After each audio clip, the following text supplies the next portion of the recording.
Good day, everyone. And once again, this is Daniel Pilarta.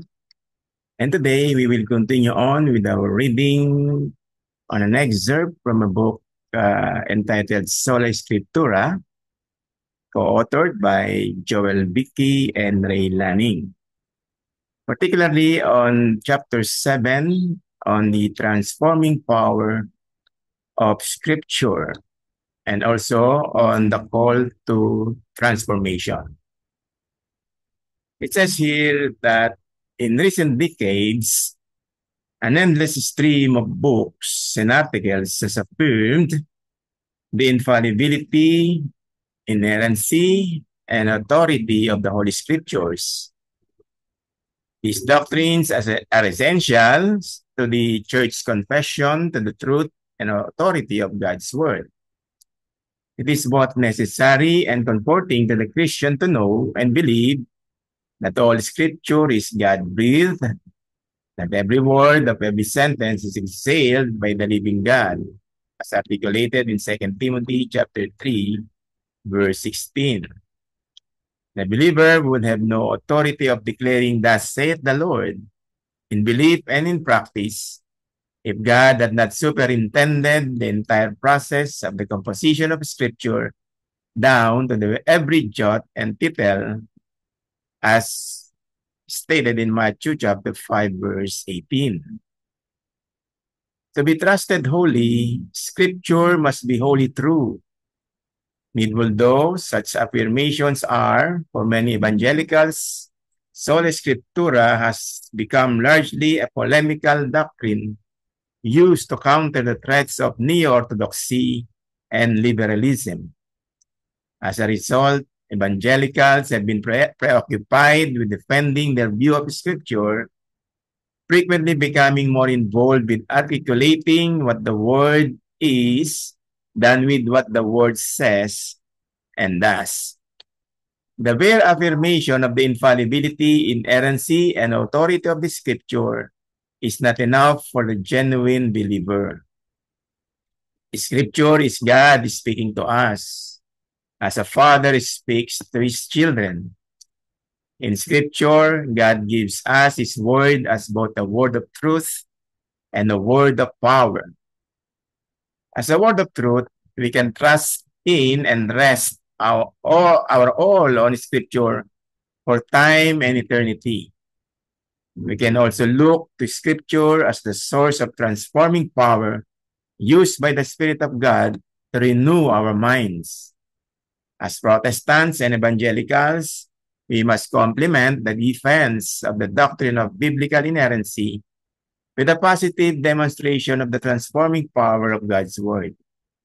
That power must be manifested in our lives, our homes, our churches, and our communities. We need to show without pretense that though other books may reform us, rather, only one book can and does transform us, conforming us to the image of Christ. Only as living epistles of Christ in 2 Corinthians chapter 3, verse 3, can we hope to win the battle for the Bible in our day. If half the strength spent in attacking or defending the Bible would be devoted to knowing and living the Scriptures, how many more would fall under the sway of their transforming power? Therefore, in this chapter, we will consider the call of God to His people to be transformed, the transforming operations of His Word, those perfections of God's Word that account for its transforming power, how the Word must be used as a means of transformation, and the fruits of transformation produced in believers by the Word. Now, on the call to transformation,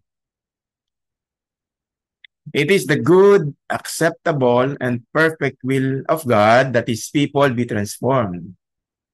It is the high calling of God in Christ Jesus that believers be conformed to the image of His incarnate Son, as articulated in Philippians chapter 3, verse 14, and in Romans chapter 8, verses 28 to 29.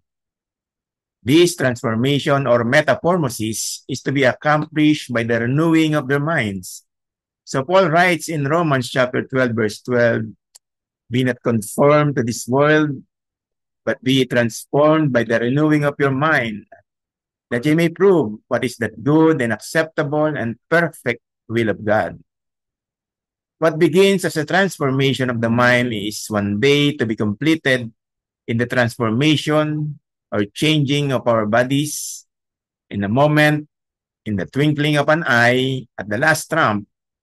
For the trumpet shall sound, and the dead shall be raised incorruptible, and we shall be changed. For this corruptible must put on incorruption, and this mortal must put on immortality, as articulated in 1 Corinthians chapter 15, verses 52 and 53.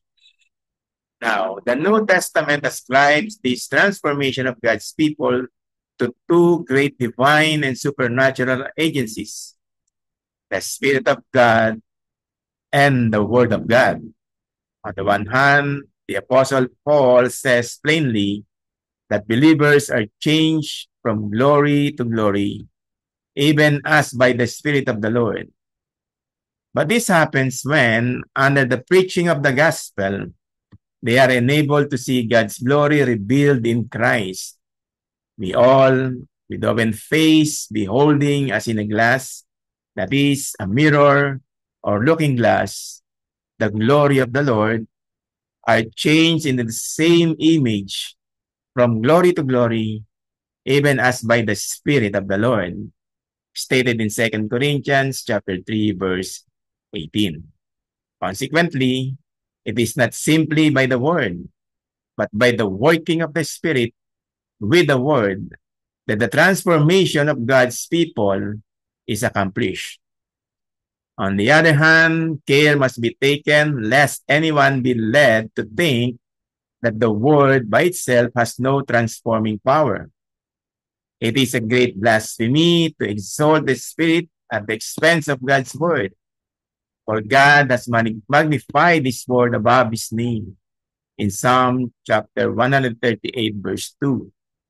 Rather, God transforms us through a combination of these two great powers, each indispensable to the other, and both inseparably joined together, so as to accomplish all of God's purposes for his people. Therefore, the scriptures describe the word as a well-formed tool for a master workman's use, a weapon of war for the hand of the one mighty in battle, a good seed to be sown in soil well prepared by a diligent husbandman. In each case, the one is fitted for and indispensable to the other. So it is with the word and the Spirit. Stephen Charnock put it this way: no sword can cut without the hand to manage it. No engine butter without a force to drive it. The word is instrumental in itself, efficacious by the Holy Ghost. The word declares Christ, and the Spirit excites the heart to accept him. The word shows his excellency, and the Spirit stirs up strong cries after him. The word declares the promises, and the Spirit helps us to plead them. The word shows the way, and the Spirit enables to walk in it. The word is the seed of the Spirit, and the Spirit the quickener of the word. The word is the graft, and the Spirit the engrafter. The word is the pool of water, and the Spirit stirs it to make it healing. And that ends our reading for the day, and I hope you enjoyed it. And once again, a very pleasant day to all of us, and see you next time. God bless everyone.